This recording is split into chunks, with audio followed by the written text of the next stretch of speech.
9, 8, 7, 6, 5, 4, 3, 2. Are you ready?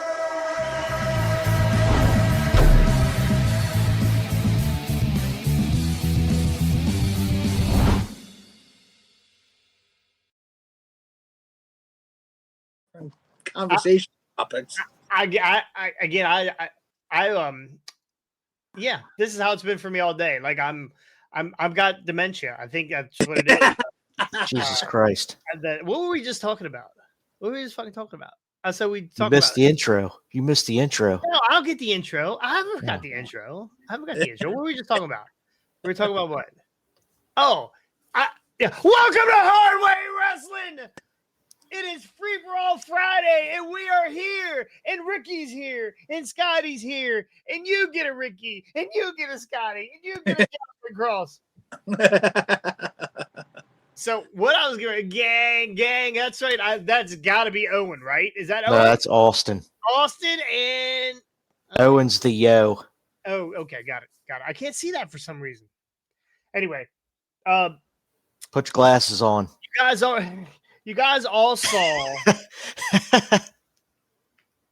You guys all saw the video of The Rock. Oh, did you get it, Scotty? Shit. Nah. You should use your. God damn, Scotty. You know we're on video, right? Missed it. I went 2 knuckles deep into your fucking skull trying to get that booger out. He's like, Anyway, we all saw The Rock's video where he looked into looked like he looked into the camera and was like, "Fuck your story." I'm in love with those videos on YouTube or TikTok or wherever of the people doing the cam videos, like the front door cams. like they'll come to the front of the cam and they'll be like, yeah, I'm getting out. I'm heading to work while you're still in bed, so you can go fuck yourself. Like shit like that. Like that stuff makes me laugh. And no yeet. I agree, no yeet. And when The Rock looked in that I guess he was looking at Cody Rhodes' people in one of his fucking hotel rooms or something. I don't even know.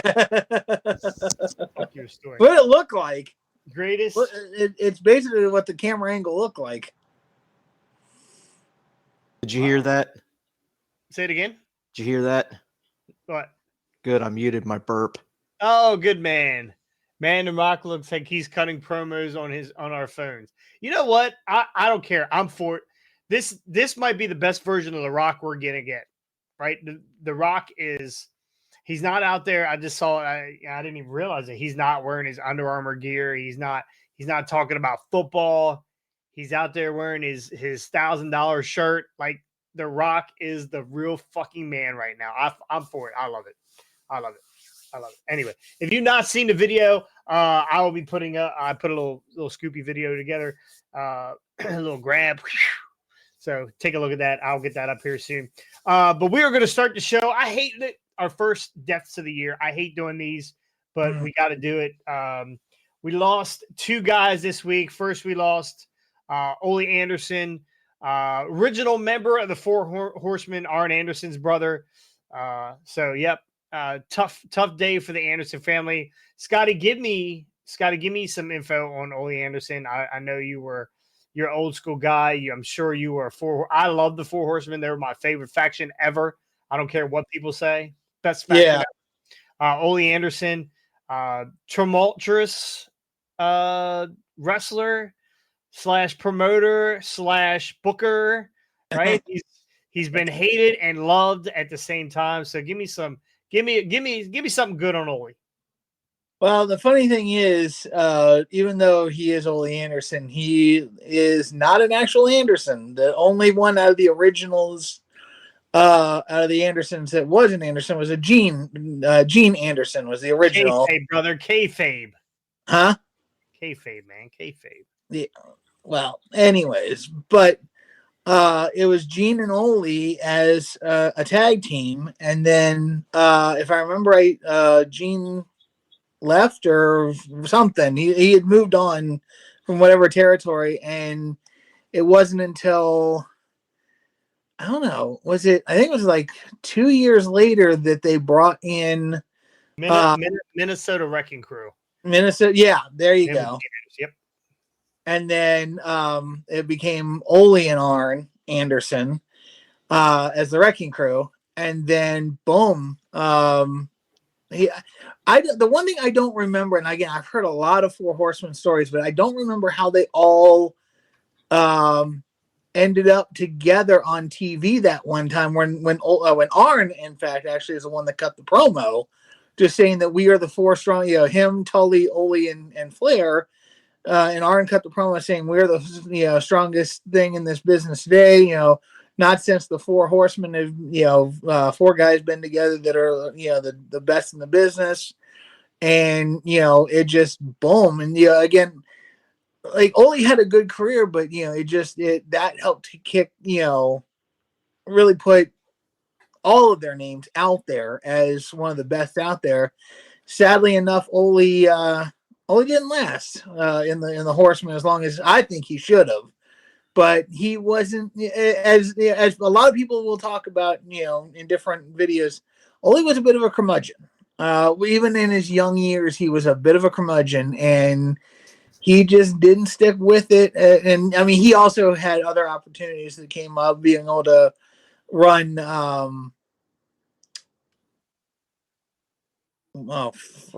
Georgia. Sorry, my brain just completely blanked. Being able to go down and run Georgia, Jim Crockett's promotion, Georgia Championship. No, it wasn't. It was Barnett. He can't. It was when he started working with Barnett, and then kicked Barnett out and took over. Basically, just made a play on the territory, took it over, and again, for the man has great ideas, but at the same time, he couldn't book to save his life, and Georgia went under and ended up going to Crockett, becoming a part of Crockett's territory a couple years later. But he did that. Jim Barnett sold it to Vince, correct? Yes, he sold his controlling interest to Vince, which you then think he got all the money. Huh? You think Barnett got all the money? You know how Vince doesn't short pays people. I mean, I honestly, if anybody would have gotten all their money, it probably would have been Barnett. I get a feeling with the way Barnett lived his life, he was probably one of those guys that Vince actually liked dealing with and doing business with. If it had been Jimmy Crockett or Mid-South owner, my brain just blanked on it. The guy that owned Mid-South. Why is my brain blanking? Watts. Bill. If it had been Watts, Cowboy. Yeah, if it had been Cowboy Bill Watts or Crockett or Stu Hart or even LaBelle out in California, no, like they definitely didn't get all their money. But I think Barnett was one of those people. Barnett was a weird one, just like Vince is a weird one. So I think we can go into Barnett. That weird. Yeah, like just look up at some point, just for your own edification and everybody else's.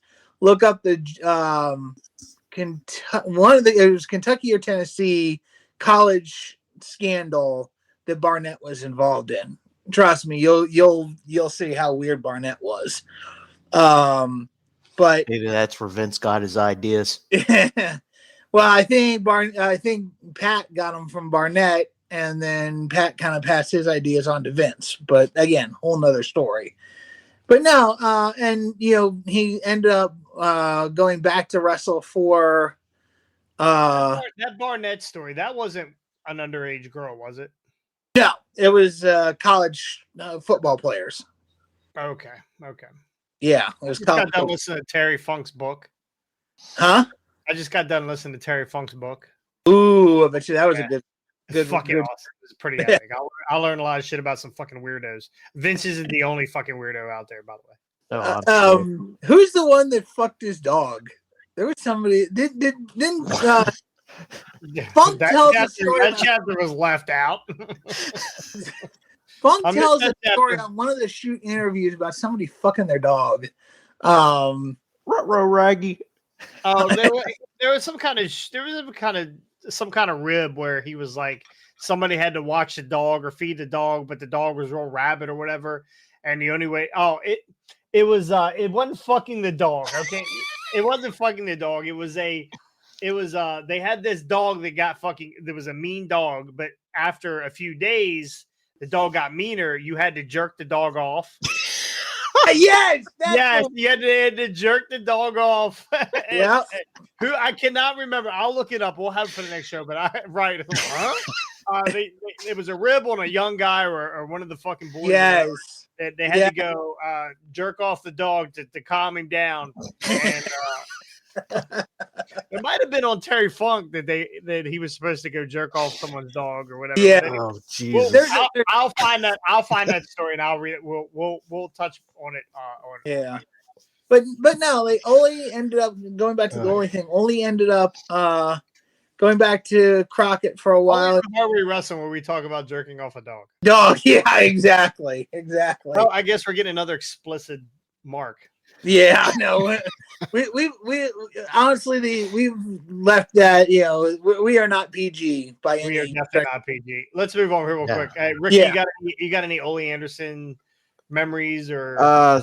Not really. I mean, I remember him obviously as, founder of the Horsemen, one of the founding members, but other than that, I didn't really follow a whole lot of his career. Yeah. I mean, that's how I know him. I know him from the Horsemen. I was, again, always a Horseman fan. I would walk around. I only had 2 friends in my name, but I'd still walk around with my 4 fingers up. So always a huge fan of the Horsemen. Learning a little bit about Ole over the years, and then just recently in the Funk book. And Ole didn't get along with very many people, including the Horsemen, J.J. Dillon and Tully Blanchard and Arn, and they all fell out at one point, and they all got back together. But Ole was Ole, and he's definitely going to be missed in the wrestling world. Not now, because I don't think people remember him as he was. So, but the funny thing is, that's the one out of all 4 guys. Okay, so I can see Ole getting along with Flair. I can see Ole getting along with Arn. I mean, again, like to certain extent. Tully Blanchard, of all people, like considering how much of an asshole he was. You wonder where Tessa got it. Yeah. Yeah, exactly. You wonder where Tessa got it. Yeah, but it's just like like 2 guys grading. I'm surprised Ole didn't kill Arn or vice versa. So, but it's just always been funny to me. It's like 2 of the biggest assholes in the business back then, and they were all part of the same team. So it's just funny. Yeah. Do you think he also always had a Glock on him? Yeah. He always. Oh no, Ole was packing it because not only did some of the fans want to kill him, some a lot of the boys wanted to kill him. Yeah. So yeah. Anyway, we lost another guy over the weekend. Virgil. Sorry, Ethan Cross. I know Ethan Cross is still alive though, so you can no longer call Ethan Virgil. And I believe Ethan would be if Ethan sold as many gimmicks as Virgil did over the years, Ethan would never have to wrestle again. Ricky, do you have any Virgil stories or memories? Just I remember this guy coming in to be obviously he was the $1 Million Man's bodyguard, and then like all things, eventually like your bodyguard turns on you and you leave. He was the $1 Million champ, and he was undefeated at WrestleMania, 2-0. 2-0. He's definitely the Jeremy Stone of WrestleMania. We know that. I watched back a lot of Virgil stuff. Tried to watch the good stuff because there was a lot of bad stuff out there with Virgil. Virgil was getting dementia and Alzheimer's, and his health was really going downhill fast. You could find Virgil in his sheet signing autographs. Like, this guy was everywhere and didn't care.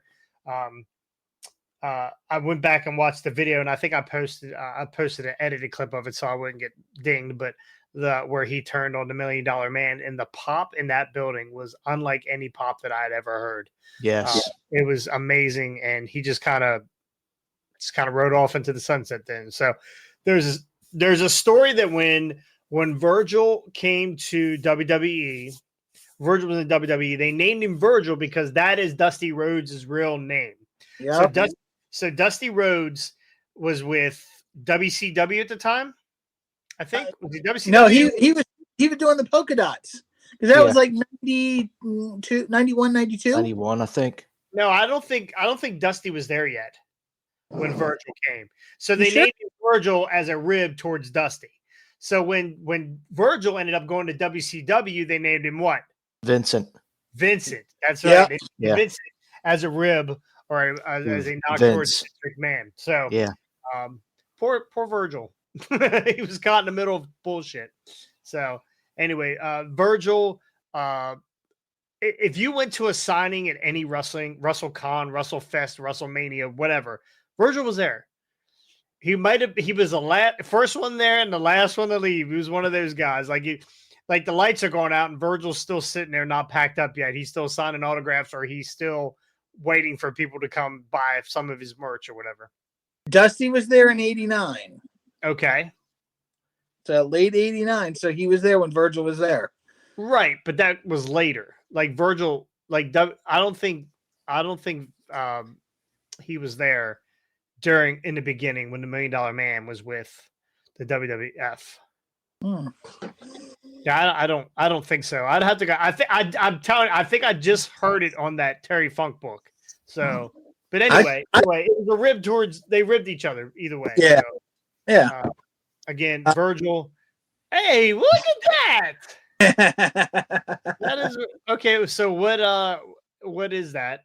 This is Jack Specific Classic Superstars. Virgil. It came in a 2-pack with DiBiase in the green jacket, Gotcha. Which was always my favorite DiBiase because I had the Hasbro version DiBiase in the green jacket. So I always wanted that. When it came with Virgil, it's like perfect. And I even have in my wrestling ring in the other room, I have DiBiase and Shyster with the tag team belts. So Money Inc. And then I had this wasn't the thing you got signed, was it?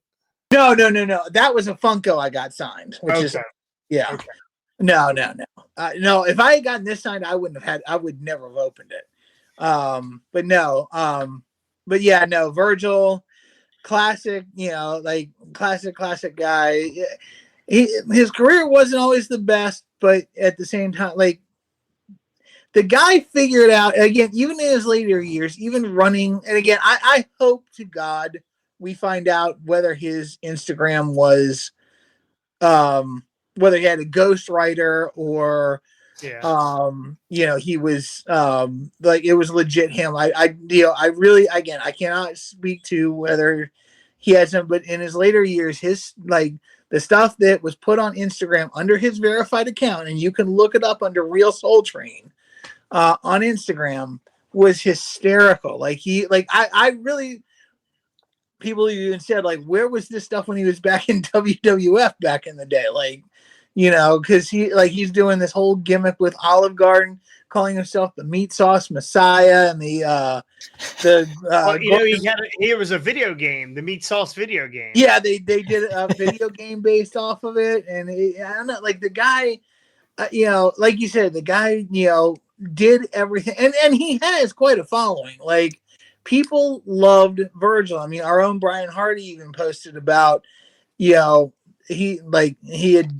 talked to Virgil several times and when he was getting into the business, and Virgil had known his dad and stuff like that. And it's like, man, I'm looking out for you, man. The Hardy kid, I'm looking out for. So, a lot of people love Virgil. A lot of people, and again, he great guy from everything I've heard. Crazy as all hell, but great guy. And it's just sad to see that he had gone as soon as he did. I mean, he was still pretty young. I mean, only in his like late 60s?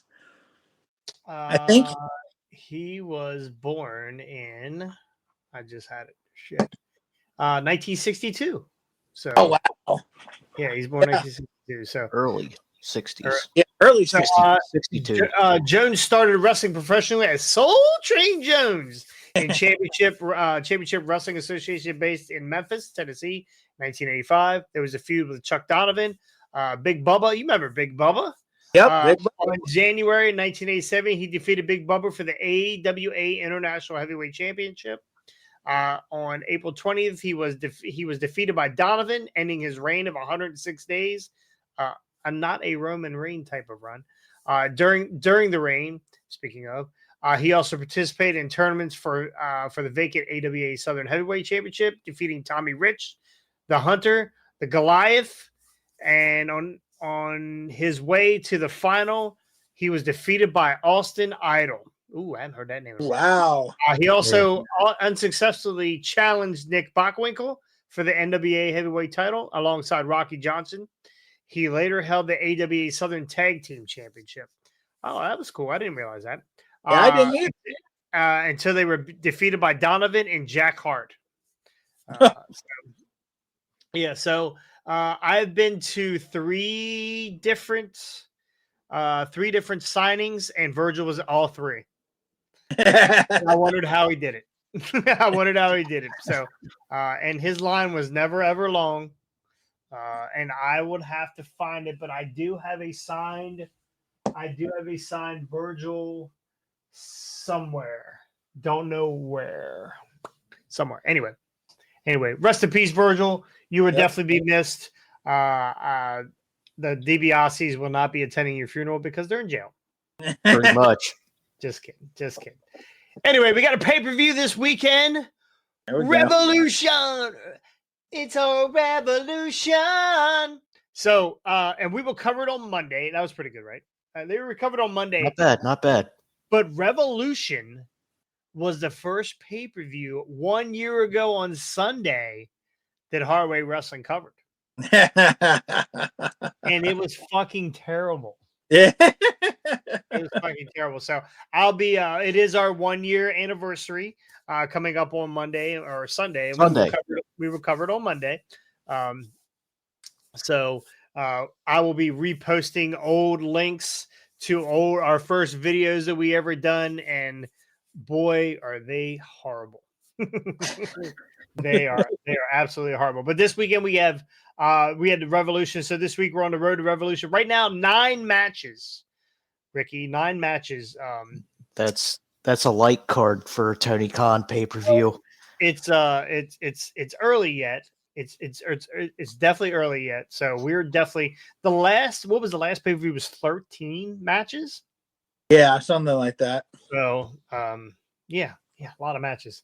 That's how Tony does it. Tony does them every once in a while, and when he does them right. Yeah.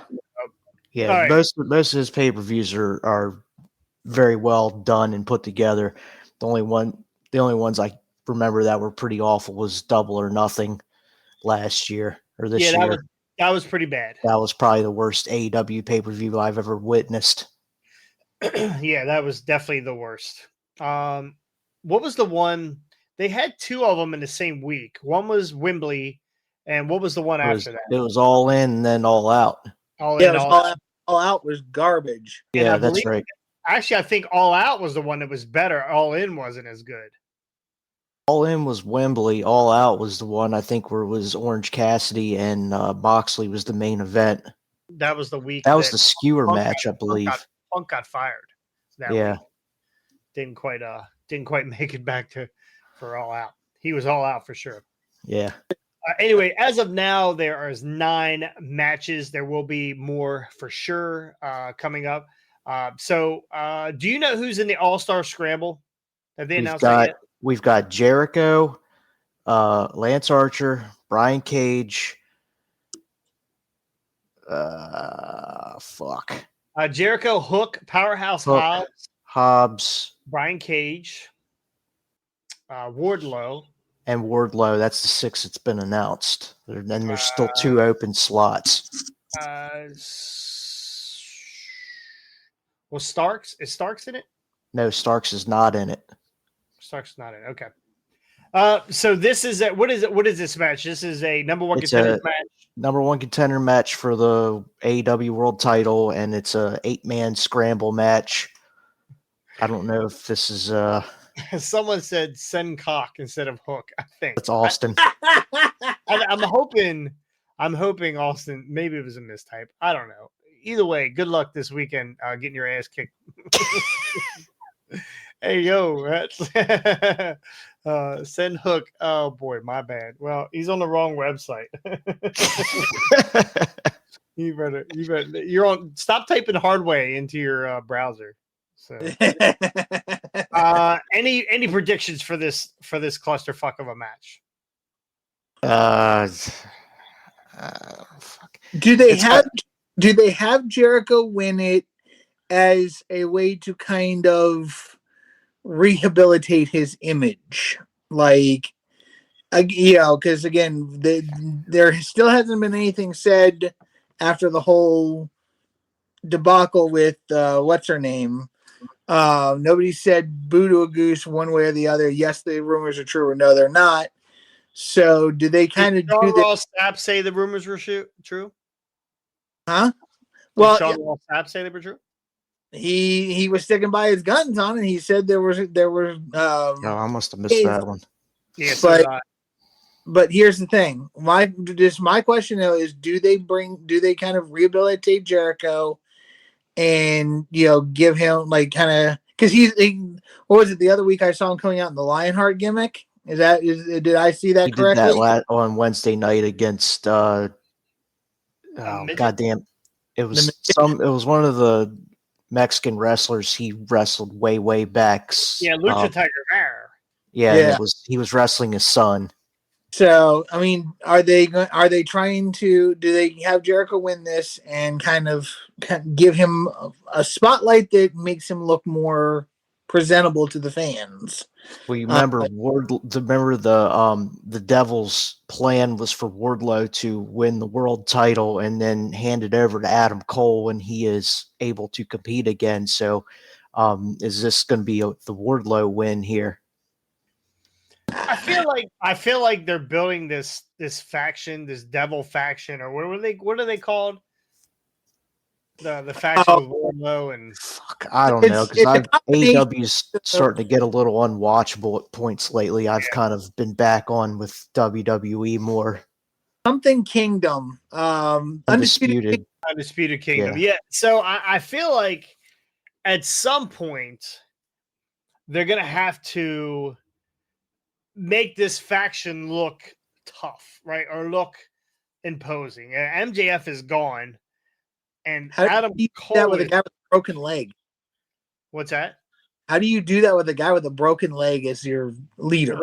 That's why you got the big guy Wardlow, who's supposed to be out there slapping meat everywhere. Yeah. I don't unwatchable. Yeah, AEW has become very tough to watch. So I think they got to build this faction up somehow, and what I'm going to say later on is going to make hopefully kind of tie it all together. But yeah, that's why I'm not saying anything either. I think Wardlow has to go over in this.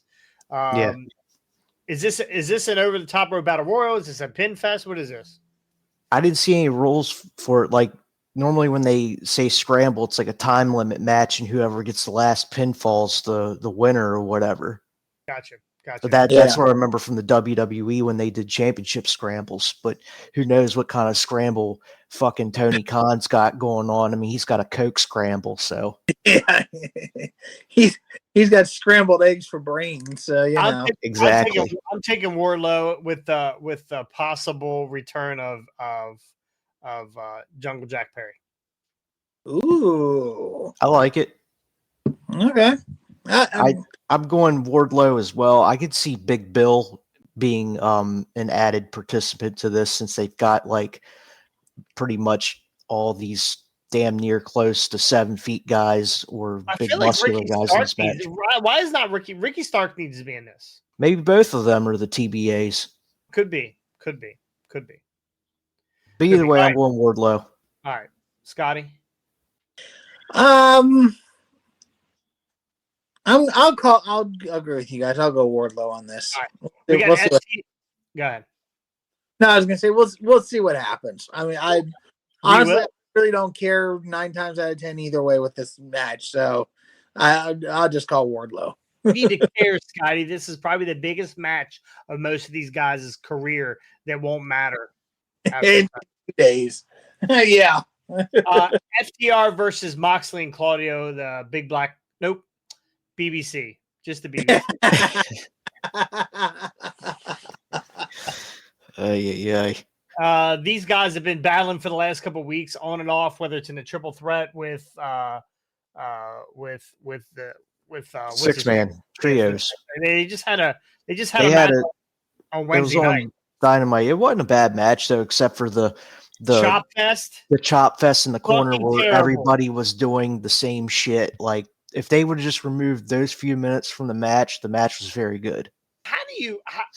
Eddie Kingston's supposed to be a tough dude, right? And I'm sure he's a tough guy.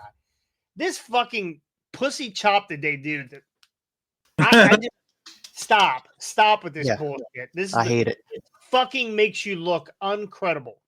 Makes you look like a bunch of 5-year-olds. It really looks stupid. And then I get it was a cute moment where FTR was doing it also, but it's fucking terrible. It is a terrible chop. It is a terrible chop. Anyway, I mean, if you're gonna do a chop, do it like you do it. Pull a Ric Flair, Gunther, or Ishmael. One of those three, huh? Yeah, somebody said this chop shit was fucking stupid. That was Randy. Was funny. It was shock. It was funny the first time, like that. It was funny, but now it's like a thing, and it's terrible. I'm not a fan of it. So anyway, I'm going FTR to beat. As am I, because the last couple times I've watched these matches, FTR has been on the losing end of it. So I think they're gonna get the match at the pay-per-view. Yeah, they need to go over. There's no reason for Moxley and Claudio to even be together anymore. I don't think. I don't know. Nope. I don't even know why they're doing this whole Blackpool shit since Regal was there for about 2 months with them. Well, like they're the only two left now because Danielson. Oh, okay. I forgot about Danielson. I don't even see him as Blackpool. I don't know. Doesn't make sense to me. Wheeler's hurt, so I was wondering what happened to old Wheeler Useless. So. Yeah, he's out injured right now. He's in Orange's pocket. He probably heard got his chest hurt when he was getting those little tiny chops. Right. So yeah, I'm taking FTR also. Scotty, you're taking. Well, here's where I'm going to be a little different because the sad part is I love FTR, as you all well know, but the problem is that FTR is not one. They haven't been used properly in the last 2 years. They keep like in singles matches, they keep coming out on the losing end. Tag matches, which we see very precious few of, they are not always successful. They win 1 out of every like 5. And the thing with it, and I'm looking at the Swerve and Hangman thing, where they basically just put Swerve over 3 times in a row. And just buried Hangman and whatnot, which not that I'm necessarily mad about that, but my whole thing is that they're not consistent on their booking. Tony is not consistent on it. So in my view, I see Blackpool going over. I honestly see Tony just devaluing the best tag team that he's ever had in that company and putting Claudio and Moxley over FTR. So that's who I'm taking, sadly enough, because I know how Tony books. All right, well, that's another story I'm gonna try to wrap up here towards the end of my thoughts. So we got the debut of Will Ospreay and Konosuke Takeshita. Take a shit. Tell me what happened here. Ospreay was supposed to be in the group with Callis and Takeshita, and what happened? Did I miss something? So it was a few weeks ago, I think, and Callis was talking about I can't remember if it was that they're not in like a main match at the pay-per-view, so he said he was going to make the best match of the night because it's between his 2 guys, 2 of his top athletes or something like that, something along those lines. So he made that match himself. Well, I get saying it. that the families together and they're going to fight one out for friendly competition, basically.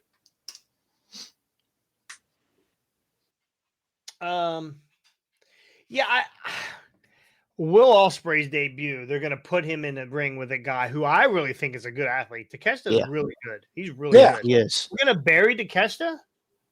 I think Why? so. Why? Why are we burying Takeshita? Unless they're going to start a feud that's going to, maybe it's going to end in some kind of schmoz. Who knows? That's not really they don't really like to do that kind of thing, AEW. But I don't know. I don't know. I don't know why it would be. I would give Will Ospreay somebody else. Give me Will Ospreay and Ricky Starks. Yeah. Yeah, that'd be a great match. Give me Will Ospreay, Ricky Starks all day of the fucking week. Yeah. I don't know. They didn't have to. I don't think they needed to bury Takeshita here. But anyway, his They've been debut. giving him a lot of momentum lately too. I think because he just made Jericho tap out with his own move a couple weeks ago. I think it was. Yep, about 2-3 weeks ago. Oh, so. Sammy Guevara. Will versus Sammy Guevara. Yeah. Sammy the Muppet. Sammy's not in the pay-per-view yet either. I want to see Sammy break his neck one of these days. So not gonna happen. Easy. Like, yeah. See, we don't wish that on wrestlers. But Sammy's done so much crazy ass shit. He's never gonna hurt himself. He's the machine. Now somebody else might get hurt. Yeah, he literally, especially if your name's Hardy. He's pretty much ended the Hardys' career, both of them. And if I was Brian Hardy, I wouldn't go anywhere near this fucking guy. I would just absolutely stay away. So I'm putting all my points, all my confidence points on Will Ospreay. I'm not going to go that far, but maybe I am. I don't know yet. Yeah, but I am taking Will Ospreay in this first AEW match since I don't even remember. But yeah, I think he's coming in here to win this. Yeah, he's definitely a top guy, and he needs to be over in this one. By Wembley, he'll be the headliner. He should be. He'll be the main event at Wembley, beating Hangman for the world title. Anyway, Scotty, who do you got here? I will take Ospreay as well, even though I love Takeshita, and I think they need to do more with him and do better with him. But again, you know how Tony just signed this guy, and I guarantee you, they'll Ospreay will go over. We won't see Ospreay for another 2-3 months. Then he'll show up at whatever the next pay-per-view is. Then we want Ospreay even said, I'm only doing this so I can spend more time with my family back home in England. That's literally the only reason he signed with AEW. So, and that's really it's sad to say, but they need to do more with Takeshi to put him over, but they're not going to. They're going to put Ospreay over because he's their big sign. So yeah. I think when he said he wanted to spend more time with his family, he meant that he didn't want to do that WWE schedule where he's wrestling 7 days a fucking week for 365 days. I'm pretty sure that's what he meant. So we're going to see a lot of. He's going to be their star. If they don't bill Ospreay as their main guy, I would even say right on the same level, or if not a little bit above MJF, because of his work rate.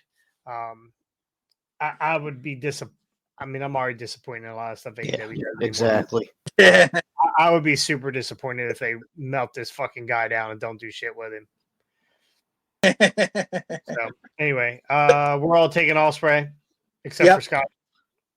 No, I'm taking Ospreay. Okay, just checking, buddy. Eddie Kingston versus Daniel Bryanson for the Continental title, or like I like to say, every fucking belt in the company. Jesus Christ. This is the most cardio that Eddie Kingston does by walking to the ring with 3 fucking belts. He's blown up by the time he gets there. It's a good thing they don't have WWE WrestleMania ramps where they're 2.5 miles long. Eddie Kingston would be dead before he hits that first quarter. Or even worse, imagine if he did Moxley's entrance out from the crowd, coming in from the. He'd fall down the steps with all them belts. Yeah, he's never getting over the railing. He's got these little short, stubby legs. I don't understand. I don't understand the Continental Classic. I don't understand why all 3 belts are all 3 belts together. Is there no more Ring of Honor heavyweight champion? No, they're still there. It was Eddie Kingston said that he was going to defend when he defends a belt. It's going to be all 3 at once. So when he loses them, it's going to be all three at once. So they're saying So that eventually they're going to have to split these up anyway. well, they're just billing this as the Continental title. So does that mean Brian's not winning? Yeah, I don't think Danielson's winning. I think Kingston's going to win this. So the whole point of the match is that if Danielson loses, he's got to shake Eddie's hand. Yeah. Gotta shake his hand. If you had a chance to shake Eddie Kingston's hand, Scotty, would you? Shakes like this though. Yeah. Terrible. I'd make sure that his hands were clean first. Maybe make him go wash them before I King of the bums. King of the bums. Yeah, I know you, but no, probably not. You imagine the ripples on Scotty's chest from them little baby taps. Scotty's like, it would be like a kid. It'd be like a toddler splashing around in the bathtub. No, and see, here's the other problem with that. No, here's the other problem with that. The first couple of chops just makes one boob go, and then it's the ripple effect, so my boobs just start bouncing. What's that metal thing you click? It goes. Yeah, exactly. Yeah. That'd be my boobs. Ding, ding. I like that. What is it? So I don't need you to say boobs on here. Okay, Scott, please don't say boobs anymore. There's Owen Hardy's in here. Owen, come the cock and the boobs. I can't do it. I'm jerking off a dog. We're already going to it. TVNA. I swear, every time we start one of these podcasts or videos or whatever, I'm like, okay, we're gonna keep it sort of, PG a little bit. I've kind of got Ricky from trying not to throw up on the microphone, and the next thing you know, there's fucking cocks and dogs' penises, and it's fucking. Hey, I haven't burped into the mic yet. You're the man. Orange Cassidy versus Roddy Strong for the international title. Every match, there's 12 belts being fucking. There's 12 belts. There are like literally more title matches on this card so far than actual non-title matches. Yes, correct. So you got what was I saying? Orange Cassidy versus Roddy Strong. Ricky. I can't burp now. I was trying to mute it. So Orange Cassidy versus Roddy Strong. The reason why I went with Warlow to win because I feel like you got to build the Undisputed Kingdom here. You have to. So they said they were coming for all the belts. I'm taking Roddy Strong to win this title. As am I. Ain't gonna happen. He's gonna do it. He's gonna win it. I think he's gonna need some help from Taven and Bennett to get the job done. But at the end, he's gonna be the new international champ. Nope. You don't think so? No. They are not taking this belt off the company mascot. And if they do, if they take it off of Orange Cassidy, I'm telling you right now, in 1 to 2 weeks, maybe a month, he'll have won it back already. Like, there's no, like, they're not going to keep it. Like, Tony loves pockets for whatever reason. It's like a little dog just walking beside him. Dogs. He dresses up like Tony dresses up like pockets for Halloween. Like, the company mascot is not going to lose. Like, I guarantee you, the company will die. And Orange Cassidy will still be the international, universal, international, all bullshit champ. No, I'm calling. As much as I hate pockets, I'm calling him to win this because they're not taking the belt off of him. It's a guarantee. Not a clean sweep here. I still think they need to build up the Undisputed Kingdom here. Yeah. So, they do, but they're not. I'm thinking Roddy's mustache. Tony likes the way Orange tickles his mustache when he's I mean, it's just easy. It's not gonna happen. I'll tell you what. All right. I'll tell you what, Scotty. Here's what: if Orange Cassidy retains his title, I'll come jerk off your dog. Christian Cage versus Daniel Garcia for the TNT championship. God. I tell you, as soon as Christian Cage finds out your dad is dead, you're fucked. Yeah. Really fucked. Yeah. And why? And explain to me, is that on all the resumes? Is that like a question like race, Caucasian or Hispanic, blood type, or your sign, or dad? It's like dead or male or alive? yeah, it's like male or female, dead or alive. Yeah, it's like Maybe that's so you don't have to worry about the dad coming home while the mom is there with Christian in bed. oh, could be. So Christian has another victim when it comes to death of the daddies. So I am going out on a limb here. I'm hearing things both ways, but I'm going with Christian Cage to retain this title, but help from Edge. And until he does something miraculous, he's always going to be Edge. So I don't want to fucking hear it. Yeah, I can't do this old Adam Copeland crap. Sexton Hardcastle. Yeah, there you go. We're going to call him Sexton Hardcastle. Yeah, I'm also going with Christian on this. Scotty. Yeah, same. I mean, I'm sorry, but The Rock's wife, aka Danny Garcia, is not going to get this belt. There's like, what is this guy done that's even He dances. Yeah, he dances. That's the only thing he does. Does Prince Nana deserve a belt? Yeah, he does. Yeah, he does. Yeah, he does. Yeah, he does. Yeah, he does. Yeah, he does. Okay, so Prince Nana deserves a belt. I'll give you that much. But a dancing fool like Danny Garcia This doesn't deserve a belt. This will be the they can announce Daniel Garcia versus Prince Nana for the first Dance-Off Championship. I'm in. Oh, I'm in. Right now, I'm Good belt. compiling videos of wrestlers dancing so I can splice them all together. Oh my god, some of these fucking dances. You got the Vince McMahon dances. Oh, I no more Scat Man. It No, took me not- 2 months to get that out of my head. It's still not out of my head. I clicked on it the other day by accident. I heard Jessie out in the kitchen. She goes, "Really? You did a move up? God damn it! I might send that. She's at a bar right now, drinking with her friend. I might send that on the Touch Tunes. But yeah, I'm calling Christian. So You Gotcha. can sneak over to the bar and hijack the karaoke machine. yeah.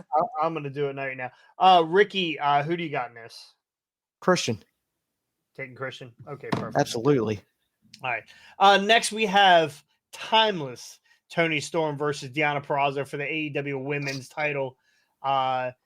Tony, she is, first off, she's the best, one of the best women things going in AEW until Mercedes Moné gets there. And then I'm not sure she's going to be able to be better than Tony Storm. Tony is coming off fucking crazy now. Like she's doing she's doing the red lipstick on her face. And this is so awesome. This is so fucking great. I'm picking Tony Storm to retain here over Deonna Purrazzo.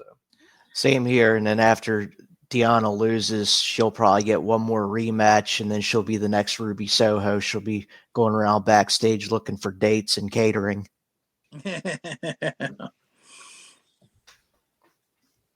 ahead, Scotty. Scotty?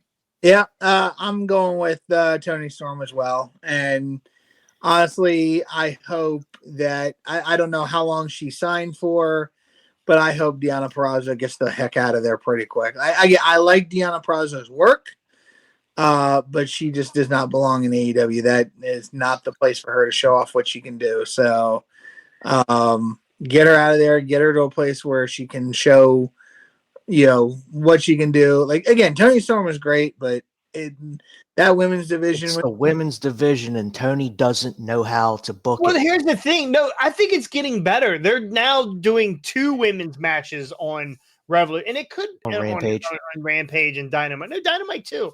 And it could be there's 2 names I want to see more of: Britt Baker and I hope to hell Jamie Hayter is back soon. Yeah. And yeah, Where is Ben? Like, I mean, how is Britt hurt worse than her husband? Is that Britt's why? not hurt. Yeah, Brent's I don't not think hurt. Britt's not hurt. Yeah, Brent's not hurt. They said when Adam Cole had his surgery, she was going to have to help him out with some of the stuff in the recovery process. Okay, good for her. I mean, it's, I don't think Jamie Hayter is still is cleared to be back yet. God, So, I hope soon. I hope soon. I mean, unless they're keeping it close to the vest, but they're starting to do better with the women's division, and they're starting to weed out some of the badder women, and so your bunnies and your blue velvet skies or red velvet or Red whatever. Velvet. By the way, the other day got this in the mail. I don't know if did I show you guys this yet? yeah, you sent it out on chat, but yeah, Oh yeah. yeah. Yeah, actually pretty cool. It only took a fucking year for it to come in. So Was it inside your Money in the Bank briefcase? it's hanging up right now, by the way. Hanging up. That's gonna make a loud bang when it falls on the floor. I'm waiting. There's nothing in it, so anyway. I'm going Otis's ham sandwich. what we should talk about that. What is some of the shit that's fallen out of those briefcases over the years? We're getting sidetracked. We'll bring it up. Anyway, What? I'm taking Tony Storm to retain here. Those cases. Say it again. Oh, they've had to have shit, right? They've had to have shit coming out. Anyway, fuck it. Anyway, Tony, I'm taking Tony Storm. Scotty, Tony Storm. Tony Storm. Ricky. Tony Storm.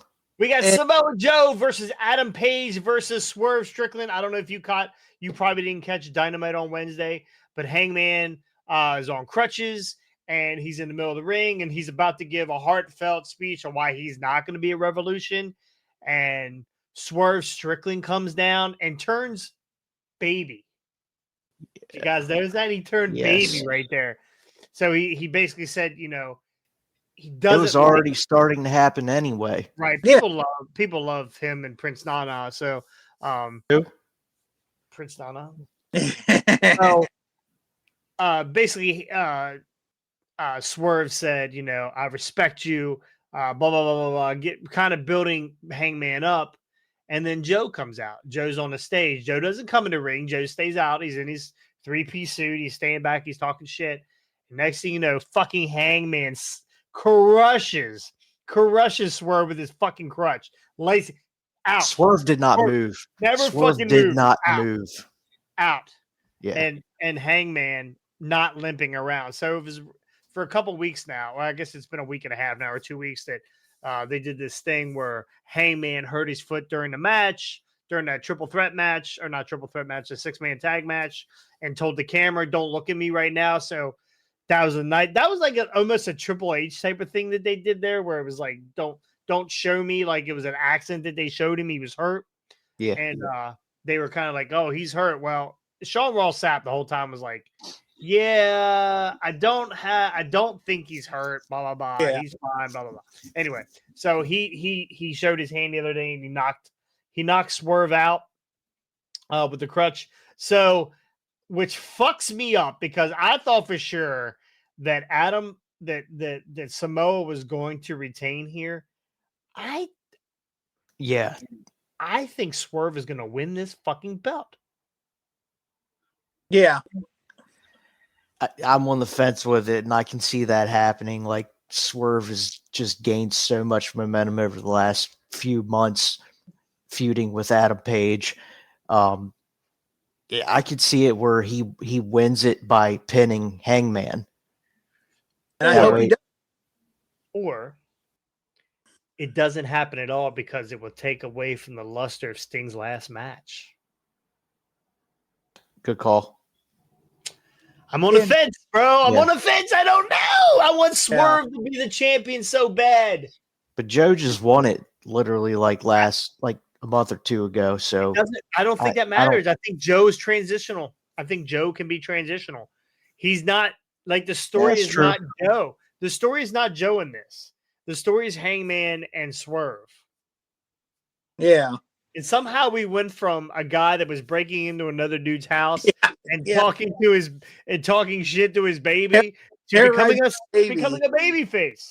Yeah. Only in AEW where I think we bring back Snitsky to kick Hangman Baby out of the ring.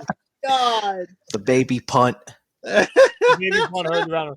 Kick Adam Page's baby. So anyway. And actually have the actual baby there and have them kick the actual baby. That'd be perfect. I'm in it. I'm in for it. It'll be even weirder if it's a black baby. Yeah, the Facebook chat is they're wanting Swerve to win it also. I'm on the fence because I don't know what's that. I'm sorry. I said it'd be even funnier if it's a black baby that he kicks. Oh, it could be. I mean, Hangman is hung. Yeah, no. Anyway, he's definitely hung. He's hung on pegs all over the Walmart. That is for sure. That is sure. So as of now, Scotty, you're a hater. You are a hater. I am honest. He is a Jamie hater. I am honest. Okay. Honestly, don't even watch the fucking product and you talk shit about it. Anyway, I'm going with Swerve. I'm going with Swerve. Yeah. See, I agree with you. I'm going to call Swerve on this one. It'd be, and as much as I love Swerve, I don't think it's going to take away all that much from Sting's last match because, again, like the AEW World Title versus Sting's last match is kind of, they're not even on par with each other. That'll probably be the main event anyway. Yeah. So, like, Sting's last match, I mean. Yeah, I don't think it's going to take all that much away, and I think Swerve deserves this belt. He's honestly like the most over thing that they've got in AEW right now, and they need to capitalize on it and put the belt on him. So can you imagine he's over. That means he doesn't need a belt. Can you imagine Prince Nana dancing around in the ring with the belt? Bro. Oh my God, I'm Nana all day long. It almost makes me think of the build for when the new not the New Day, the fucking Acclaimed were getting ready to win the tag titles, but they didn't at the pay-per-view, and the fans were so pissed that they put the belts on them right. It wasn't that much longer afterwards that they put the belts on them. And that's another thing that I'm afraid of. The Acclaimed, they were big stars. They got themselves over. They were the biggest thing AEW had at the time, and they fucked it up. Same thing. Yeah, that's what I'm worried about with Swerve. If they don't put the belt on him, people are going to, again, they're going to turn on AEW the way they turned on him before when Acclaim didn't win the belts. So if they don't, if Tony, hopefully Tony's a people pleaser for the most part. Yeah. So like he wants to do what the crowd wants to happen almost every time. Yeah. So we will see what happens, but if he doesn't, he's going to he will have a full scale riot on his hands if Swerve doesn't win that belt. So, I don't know. He's already been scared for his life enough.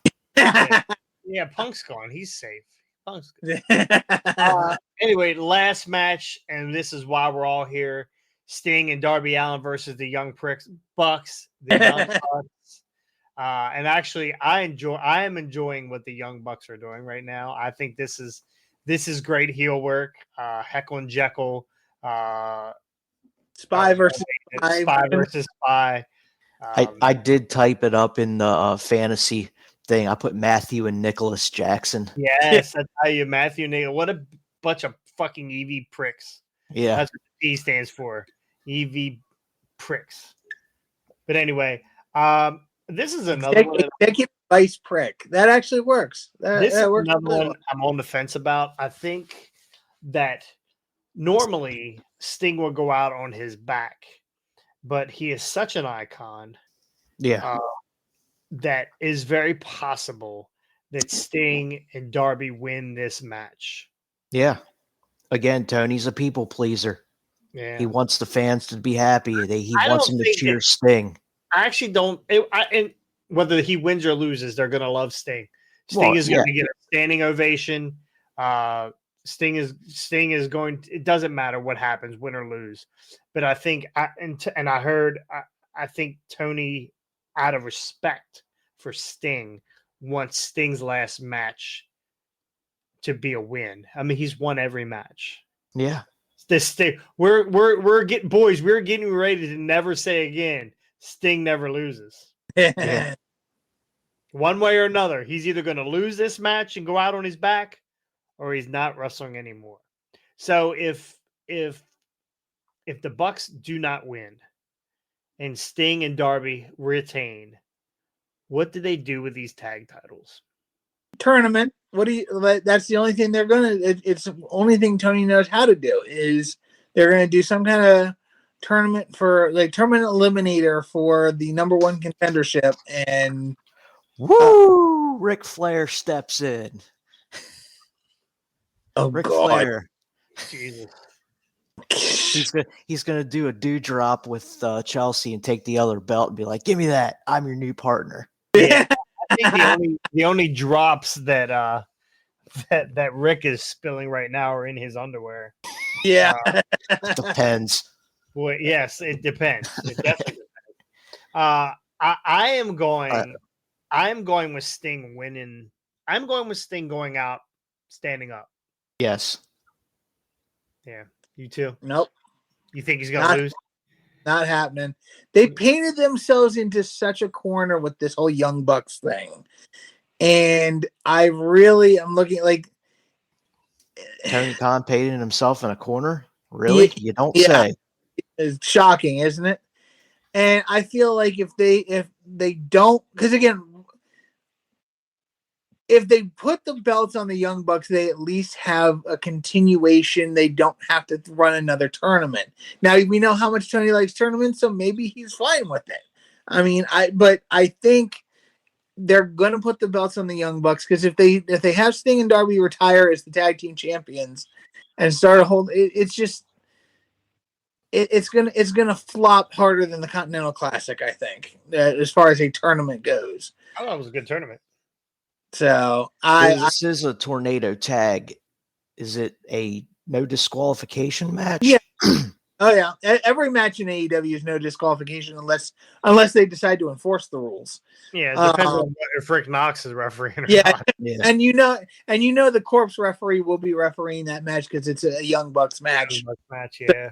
And let's just hope if Sting gets injured, they actually know Knox knows what to do this time instead of like what happened with the Moxley match. Well, Knox would just be like, "Well, it's his last match. I'll just let him go. Let him go. Keep going. Carry on." Yeah, I don't know. Again, I'm on the fence about this, but I'm going with Sting standing tall. It's gonna be Bucks. Yeah. So all right. Well, again, we'll talk about it. We're going to some Sting stuff on Monday. We're not going to do it today because you never know, man. Maybe they swerve us and Sting's like, "Yeah, I'm not fucking leaving." Maybe watch. It'll be Ric Flair turning on him, costing him the match, and then his final match will be against Ric Flair. I don't think. I so. don't want that to happen. I don't want to see Ric Flair in a ring wrestling. I'm paying for it if they do. Oh yeah, Randy just said the same thing. Does Flair turn on Sting? Yeah, I don't think Flair turns on Sting. I think that people are expecting Flair to turn on Sting. Well, they expected that on Dynamite. Yeah, when they had him held up with the belt, and then Flair had the baseball bat in his hand, or the wiffle ball bat, or whatever the hell looking thing that was. The ball bat. Yep. Yeah, I think we're going to get Flair to help the Bucks, or not help the Bucks. Help Sting. Yeah, help Sting. But something you said, Jason, just a second ago makes me kind of, because this is something else that I feel like Tony will do a lot of to gain business. All right, Sting's last match. We're going to really build to this. And we're going to make this the greatest match ever. And then swerve us by Sting and Darby retaining the belts. And then they just keep defending them.